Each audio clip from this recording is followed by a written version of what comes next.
कई बार ना आपने देखा होगा लोग कहते हैं कर्म ही पूजा है। क्या है? कर्म ही। गीता में यह बात लिखी है, कर्मण्येवाधिकारस्ते मा फलेषु कदाचन। तो कर्म कर परंतु फल की इच्छा ना कर, ऐसा गीता में भी लिखा है। अब यहां मेरे एक सवाल खड़ा होगा, फिर मैं वो उत्तर भी आपको दूं। कई बार ना डाउट हो जाता है आपके भीतर। एक बार हम दिल्ली गए तो वहां एक बहन ने हमें अपने घर बुलाया। बहन ने तो हमें बढ़िया बुलाया बिठाया, पर उनका मन मिल नहीं रहा था। उनकी माँ ने हमें बुलाया था। कथा चल रही थी बाजू में, वो कथा सुनने आई। माँ को अच्छा लगा तो मम्मी ने हमें इनवाइट किया, गुरुजी 2 मिनट के लिए आना। हम गए। जब हम उनके घर गए तो उनकी बेटी कुछ उखड़ी उखड़ी थी। हमने बहन की तरफ देखा, पूछा बहन आपको क्या हुआ? हमारे आने से आप खुश नहीं हैं क्या? क्या हुआ आपको? बोले महाराज जी नहीं, हमारी माँ सत्संग करती है, कथा में जाती है, हमारा मन नहीं करता कथा में जाने का। हमने कहा लो, मम्मी कथा में जाती है, बिटिया तुम क्यों नहीं जाती हो कथा में? बोले गुरुजी मैं कथा में विश्वास बिल्कुल नहीं रखती। मैंने कहा फिर कहां रखती हो? बोले मैं कर्म में विश्वास रखती हूं, कर्म करती हूं।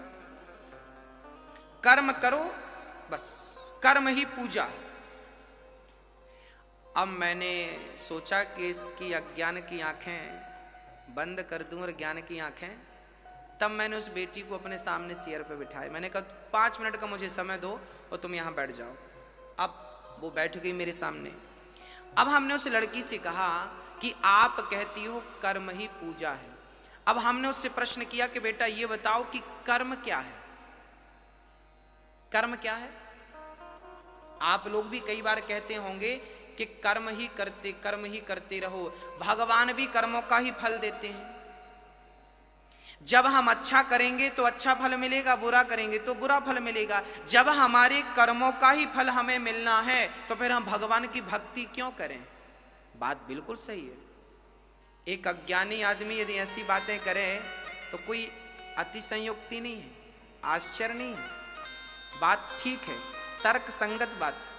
अब मैं इसके समाधान की ओर आपको ले जाता हूं।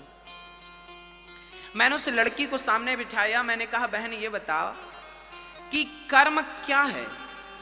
उसने कहा कि कर्म है सेवा करना, माँ बाप की सेवा करना, कर्म है पति की सेवा करना, कर्म है बच्चों को नहलाना धुलाना, स्कूल भेजना, उन्हें पढ़ाना लिखाना, खड़ा करना, ये कर्म है। हमने कहा बिल्कुल ठीक।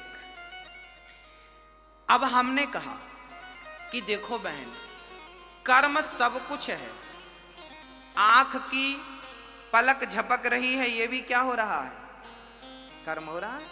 आप यहां बैठे कथा सुन रहे हैं, क्या कर रहे हैं? कर्म कर रहे हैं। हम कथा सुना रहे हैं, क्या कर रहे हैं? कर्म कर रहे हैं।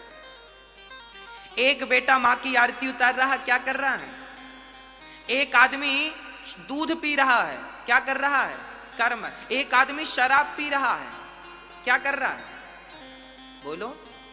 दूध पीना भी कर्म है, तो शराब पीने वाला कहेगा मैं अपना कर्म कर रहा हूं। तो शराब पीना भी क्या है? तो गांजा पीना क्या है? ये तंबाकू खाना क्या? वो कहेगा हम तंबाकू अपना कर्म कर रहे हैं। मतलब संसार में जो है सब कुछ कर्म है। जो आप कर रहे हैं वो सब क्या है? यहां तक कि हमारा दिल धड़क रहा है, वो अपना कर्म कर रहा है। हमारा खून नासिका में दौड़ रहा है, हमारा खून दौड़ रहा है नसों में, वो रक्त क्या कर रहा है? अपना कर्म कर रहा है। भाई कर्म तो जो आप कर रहे हैं सब, माँ की सेवा करना भी कर्म है। और कोई बेटा माँ को हाथ पकड़ के घर से निकाल दे तो वो भी एक कर्म ही है। बोलो क्या है? समझ, इतनी बात समझ में आई तो मैं आगे समझाऊं। समझ में आ गई? संसार में हर चीज, पलक झपकना भी कर्म है, बोलना भी कर्म है, सुनना भी कर्म है, एक पांव रखा आपने वो भी एक कर्म है। अभी कलश यात्रा में आप गए थे, वो भी क्या कर रहे थे आप? कर्म था। कर्म तो न्यूट्रल है, वो कर्म सब कुछ है। अब आगे चलते हैं। अब हमने कहा बहन तू कहती है कि हम तो कर्म पे बिलीव करते हैं। हमने कहा बहन कर्म तो सब कुछ है भाई, परंतु अब आपको धर्म बताएगा कि कौन सा कर्म करना है और कौन सा कर्म नहीं करना। अब देखिए धर्म क्या है? धर्म है दर्पण, धर्म है दिया। धर्म बताता है कि ये करने योग्य है और ये करने योग्य। मां की सेवा करना तो कर्म करो, पर मां की कभी भी आलोचना ना करो, मां का कभी भी तिरस्कार ये वाला कर्म ना करना। सच बोलना भी कर्म है और झूठ बोलना भी कर्म है, पर धर्म कहता है कि सच बोलने का कर्म तो करना, पर झूठ बोलने का अधर्म ना करना। ये कर्म तो सब कुछ है। अब आपको डिसाइड ये करना है कि कौन सा कर्म करने योग्य है। शास्त्र यही तो कहते हैं, वेद यही तो बताते हैं कि क्या करने योग्य है और क्या करने योग्य नहीं है। चलिए आपको और डीपली समझाते हैं। हमारी माताएं पुराने जमाने में जब गेहूं साफ करती थी ना, तो एक सुपड़ा होता था, सूपा, ऐसे ऐसे, क्या बोलते आप लोग? छावड़ा? हाँ आप समझ रहे हैं, सूप बोलते, सूपा बोलते हैं, सुपड़ा बोलते हैं, सारी चीजें हैं। वो क्या होता है, मेरी माँ उससे ना हमारी माताएं गेहूं डालती हैं उसमें और साफ करती हैं। उसमें से क्या करती हैं, मिट्टी मिट्टी अलग हो जाती है, भूसी अलग हो जाती है। जैसे गेहूं जब लिया था सुपड़े में तो गंदा था, पर साफ करने के लिए सुपड़े को हिलाया तो साफ हो गया। ऐसे ही सारा कुछ कर्म है, पर जब धर्म का सुपड़ा आप लेकर उस कर्म को छानेंगे तो धर्म धर्म अलग हो जाएगा, अधर्म अधर्म अलग हो जाएगा, अच्छा अच्छा कर्म अलग होगा, बुरा बुरा कर्म। अब उसमें से क्या आपको करना और क्या आपको नहीं करना। अब आगे चलते हैं। अब प्रश्न ये खड़ा हो गया कि महाराज जी, जब अब गीता में और रामचरितमानस में लिखा है कि कोऊ ना काहू को सुख दुख कर दाता, निज कृत कर्म भोग सब भ्राता। ये रामचरितमानस में श्री लक्ष्मण जी निषाद राज को समझा रहे हैं कि कोऊ ना काहू को सुख दुख कर दाता। कोई किसी को सुख नहीं देता, कोई किसी को दुख नहीं देता। सुख दुख अपने कर्मों का ही फल है। जैसा कर्म करोगे वैसा, पेड़ बोए बबूल का तो आम कहां से आए, जैसी करनी वैसी भरनी। अच्छा कर्म करोगे अच्छा, बुरा कर्म करोगे। उस लड़की ने हमसे यह प्रश्न किया। उस लड़की ने कहा कि महाराज जी, जब हम अच्छा करेंगे तो हमें अच्छा मिलेगा, बुरा करेंगे तो बुरा मिलेगा, फिर भगवान की भक्ति क्यों करें? जब कर्मों का ही फल हमें भोगना है तो फिर भगवान की जरूरत क्यों है? अब हमने उसको इस प्रश्न का उत्तर दिया। हमने कहा बहन बात ऐसी है, एक गुरु के दो चेले थे, एक गुरु के दो शिष्य थे। एक शिष्य वैश्या के घर जाता था और दूसरा शिष्य कथा में जाता था। एक कथा सुनता था, एक वैश्या का मुजरा देखता था, नाच देखता था। एक दिन वो वैश्या के घर से लौटा तो उसे ढेर सारा सोना रास्ते में पड़ा हुआ मिल गया, माला माल हो गया। और ये जो सत्संग करने गया था, ये बाहर गया तो इसके पांव पे लोहे की कील लग गई, आर पार हो गई, हड्डी फाड़ती हुई निकल गई, लोहे की कील। लंगड़ाता लंगड़ाता गुरु के पास गया, गुरु जी देखो आपके भगवान ने क्या किया, उनका न्याय गलत है क्या? गुरु जी ने कहा बेटा ऐसा तो नहीं है। तो चेले ने कहा कि वो वैश्या के घर जाता था, उसे सोना मिला, मैं सत्संग में जाता था तो लोहे की कील मिली। अरे भाई सोना तो मुझे मिलना था क्योंकि मैं सत्संग कर रहा था, और लोहे की कील तो उसे लगनी थी क्योंकि वो गलत कर रहा था। तब गुरु जी ने कहा बेटा तू भगवान के न्याय को समझता नहीं है, अब मैं तुझे ईश्वर का न्याय समझाता हूं। तब गुरु जी ने कहा बेटा ऐसा है कि तू वर्तमान को देखता है, तू प्रेजेंट में रहता है, जबकि परमात्मा जो भी देता है प्रेजेंट का नहीं भूत का देता है। बीता हुआ कल जो तुम्हारे साथ था उसका फल आज मिलेगा।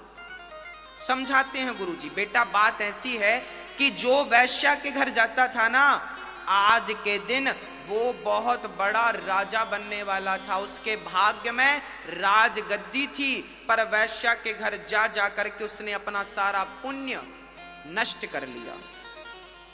और उसे राजा बनना था, सोने चांदी के उसे खजाने मिलने थे, परंतु जब उसने वैश्या के घर जा जाकर अपना पुण्य नष्ट किया तो अब उसे इतना सा ही सोना मिला, उसी में उसको संतोष करना पड़ा। और तुझे आज के दिन तुझे मरना था, आज तेरी मृत्यु निश्चित थी, परंतु तूने सत्संग किया, भगवान की कथा सुनी, भगवान का नाम जपा, तो भगवान ने तेरी मृत्यु को लोहे के कील में ही तब्दील कर दिया।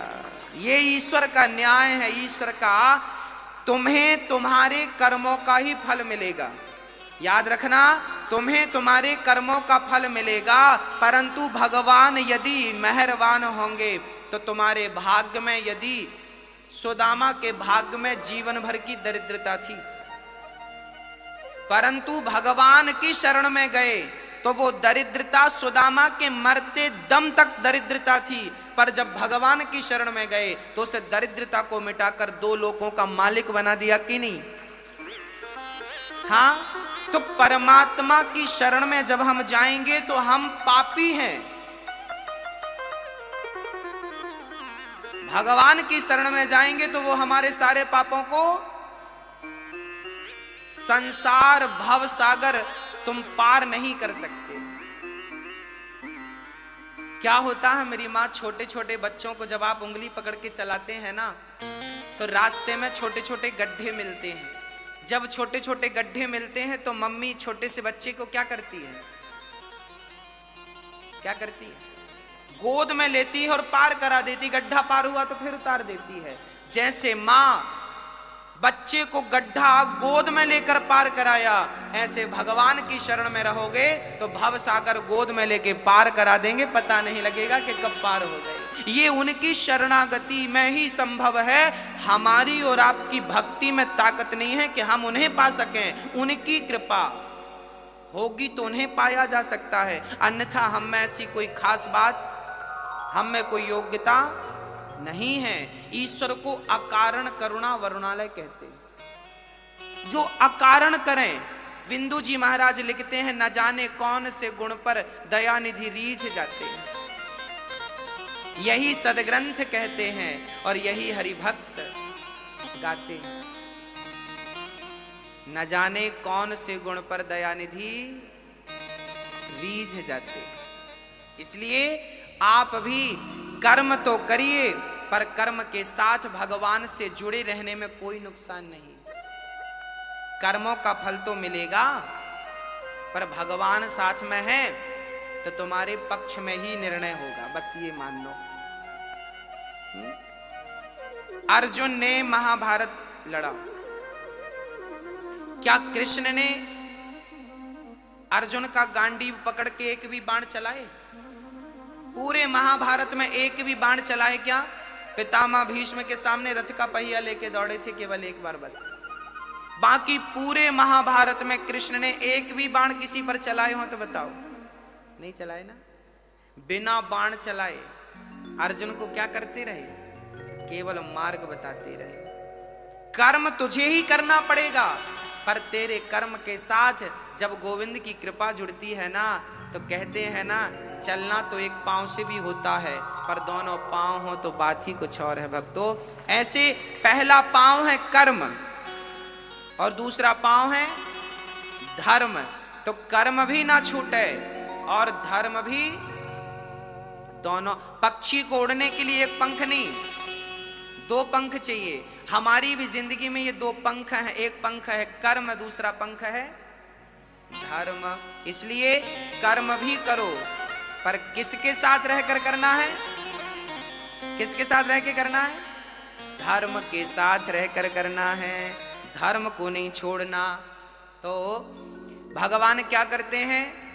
तापत्रय विनाशाय दैहिक दैविक भौतिक तापा, दैहिक दैविक भौतिक तापा, राम राज्य का होना ही व्यापा, राम राज्य का होना ही व्यापा।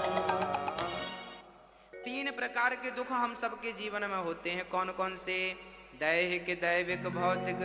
कोई तन दुखे, कोई मन दुखी, कोई धन बिन रहत उदास, थोड़े थोड़े सब दुखे, सुखी राम के दास। इस संसार में सब दुखिया हैं। सुखिया कौन? कौन सुखिया? बोले जो भगवान की शरण में है वो सुखी है। अच्छा, एक बात और समझिएगा। एक मछुआरा था, मछली पकड़ने गया। उसने जाल कई बार फेंके, पर एक चतुर मछली थी कि उसके जाल पे फंसी ही नहीं। वो मछली बड़ी चतुर थी। कैसी थी? वो मछली मछुआरे के पांव के पास रहती। मछुआरा जाल डालता तो दूर डालता, ऐसे। कहां जाल डालता? दूर। और मछली थी उसके पांव के पास, चरण